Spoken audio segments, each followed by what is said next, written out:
friends, it's trash day today, and recently we've gotten an early start on our spring cleaning. What about you? Let me know in the comment section below. I know it's not officially spring yet, but have you started any spring cleaning, or do you plan to do any? Let me know, because we are.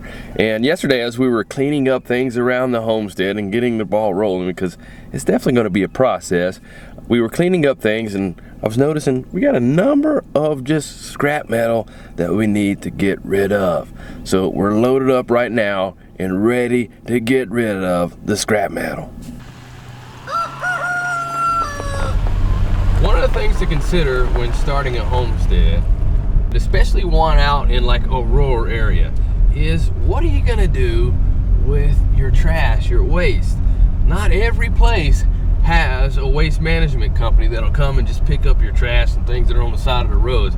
So that's something to consider, because you'll have to find some way to get rid of that stuff, whether it be you going and taking it to the dump somewhere, or some people burn it, which I'm not advising that. But those are things you're gonna have to think about, the things that we've had to deal with as we have transitioned from living in the city to out here in a rural area. And on our property that we're on now, we do have a dumpster service that we pay for, and it works out that way because we are operating a number of different businesses on our property. So we're having to use a dumpster for a number of different reasons. But that's just some of the things that we have to consider, and an extra thing that we have to work out as a part of the homesteading life that we live. And another thing is scrap metal. One of our favorite things to do around here, especially the kids really enjoy doing it, is going to the scrap yard. So in addition to getting rid of stuff at the scrap yard, taking your scrap metal items, in addition to getting rid of it, it's also an extra way of just making a little bit of extra cash.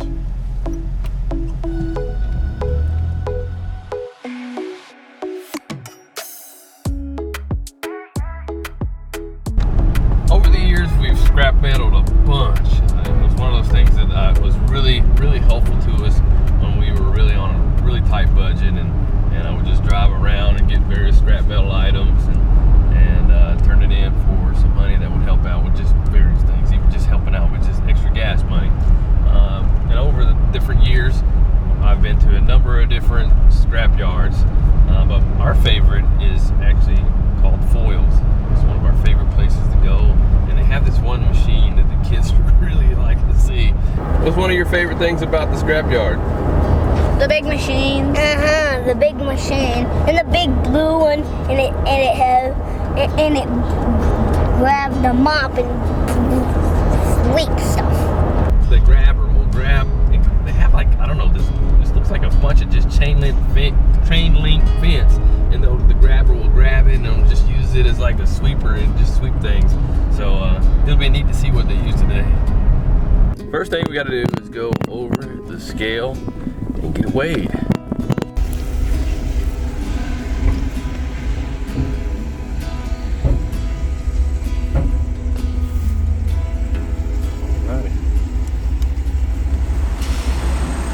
Now, after we've been weighed, now it's time to dump this stuff off.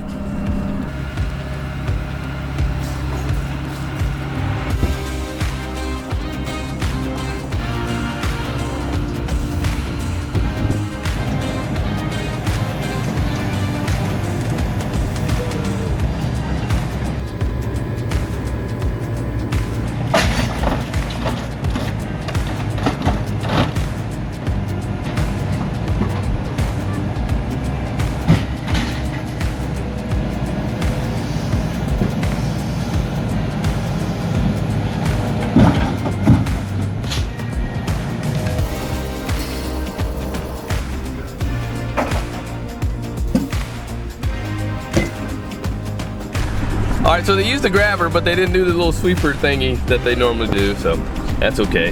Time to get weighed again.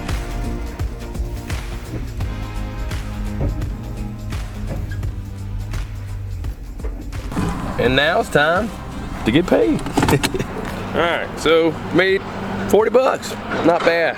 Now I could have, if I was like a professional scrapper, really taking some of the pieces out of the refrigerators and all that, but I'm not a professional scrapper.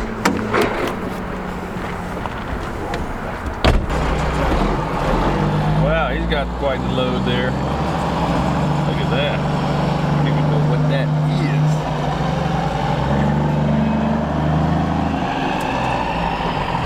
Man, that's cool.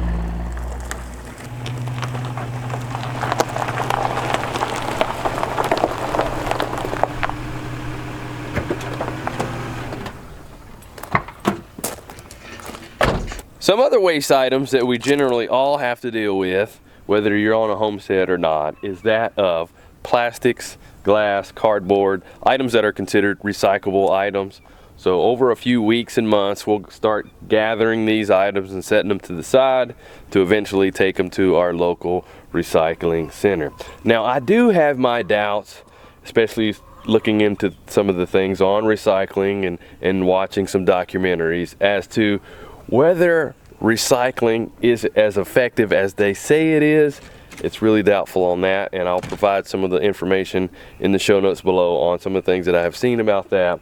But I would much rather gather these items and take it to the people who are supposedly supposed to take care of the recyclables and treat them like they're supposed to actually make sure that they get recycled, opposed to taking them to a landfill where they're just going to be sitting. I have a huge issue with just thinking of things just sitting in the ground somewhere, because these items, well, cardboard will break down, but the plastic just does not break down. It's not a compostable item, which we do compost.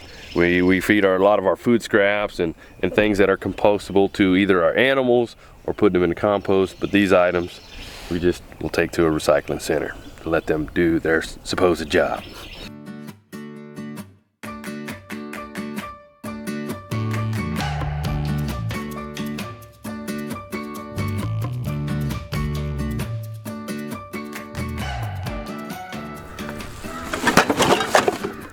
Ideally, it would be best if we had a system for sorting our recyclables before we take them to the recycling center. So that way, as soon as they come out of the house, we can just sort them.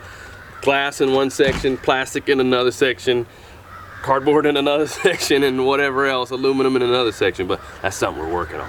But we have our plastics here in these bags, so if we didn't have them in the bags, they would be blowing all over the place because they're lightweight. And then our glass, since our recycling center requires them to be separate from the plastic, we have here in the boxes. But we use glass, which I prefer to use over plastic any day of the week because it's so much better for you than any of the harmful toxins that you can get from the plastics. But whoa, just shot right at my hands. We'll reuse jars like that for various things, whether it be putting our milk in there from our goats or things that we're canning and fermenting, things like that. But we have plenty of them right now, so we can get rid of these and I can feel really good about it.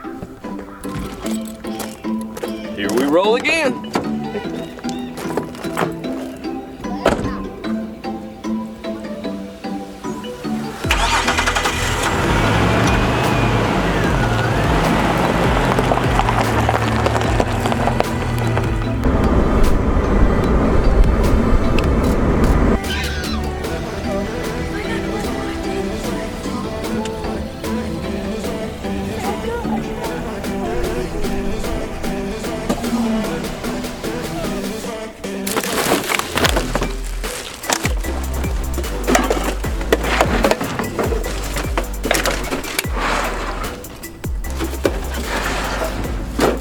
In there. Hop him in, Neil. Yes. No, I don't mean hop inside there. I mean hop up there so you can unload these. You can dump yours. I don't need help, Daddy. Let me show. You should get it. Woo! I'm saying that.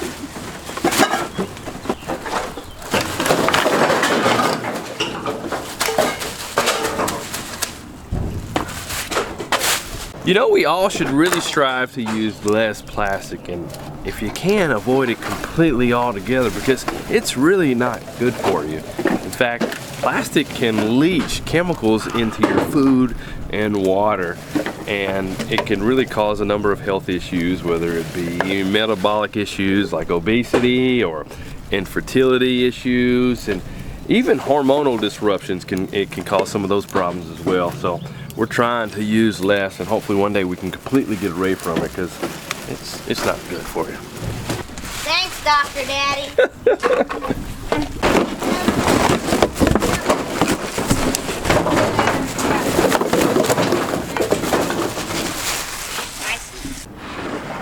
I also want to mention that items listed as BPA free have been promoted as a healthier option for plastics, but studies are showing that even those listed as BPA free can still cause health issues. So it's best that we just kind of get rid of plastics altogether. One of the things that I keep thinking about is how much our desire for convenience actually does us harm in the long run. I think about things like gym. All day long we're finding all these different machines to take away our physical labor, and then we're needing to go to the gym at the end of the day because we had all these machines to replace the physical activity that we'd have gotten during the day. And then we're going to the gym and actually using machines again at the gym. It's kind of crazy when you kind of think about it like that. But it's almost like you think about life. Living an abundant life isn't a life of ease. That having an overall best life possible there requires a certain amount of resistance, a certain amount of difficulty that we all need to have. Even when you're trying to build muscle, there needs to be a resistance so that way you can build the muscle. And I think that applies that principle applies in other aspects of our lives too, and with convenience. How slowly we want all these things in our life to be easy and convenient, and I don't think that's the best life for us to live if everything is easy and convenient for us.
And now that I'm on the subject of plastics, I can't stop thinking about it.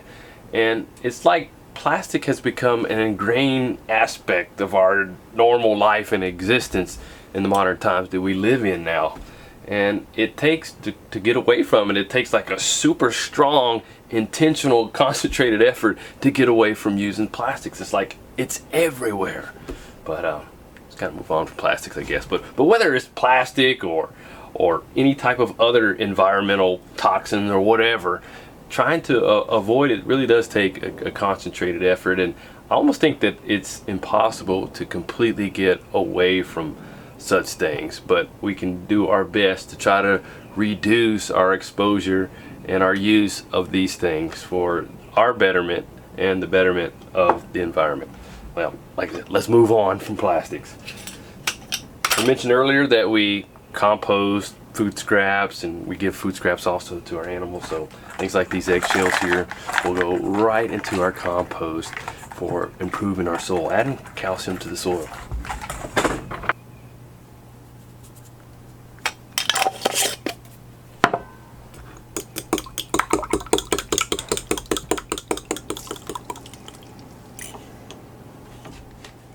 So the eggs that I'm cooking up here are for lunch or brunch, whatever you want to call it.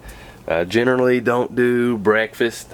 Counter to what they say, breakfast is not the most important meal of the day. Actually, that slogan came from James Kellogg, who the one who created the Kellogg brand, and it was basically a marketing slogan and scheme that they came up with. I would not say breakfast is the most important meal of the day at all, but we typically have, a lot of times when I have my brunch, I'll have farm fresh eggs, and that'll be part of the brunch lunch that we have. So I'm picking it up while Lacey's hanging out right over there. Can you see her over there hanging out? Yeah, she's been a little down with her other hand that she's not waving. I'm definitely not going to wave this hand at all. It hurts really bad right now. Because what's going on? This is your left wrist is bothering you, right? Thankfully you're right-handed, but it's still in pain with your right wrist. And it's still hard to do things with just one hand. And especially whenever it's painful to do that. Hurts. So what do you think's going on there? I woke up the other night in the middle of the night and all these fingers were numb, and I've been having some tightness in my neck. Actually, the nerves for your hands are in your cervical vertebrae, so I'm thinking something's pinched in my neck or in my shoulder, and then it's giving me problems in my hand. So she's been down with that for today. We've been all over the place doing the various things that we've been doing, and yesterday. So after we have our brunch here, we're going to head to the chiropractor, see if she can get some relief in her neck, shoulders, and be back so she can be out there helping us, because we got a lot of different things to do with cleaning up here, and things are always going on here on the homestead. So we're gonna get to lunch. What are you guys having for lunch, brunch? Let me know in the comment section below. See you next time.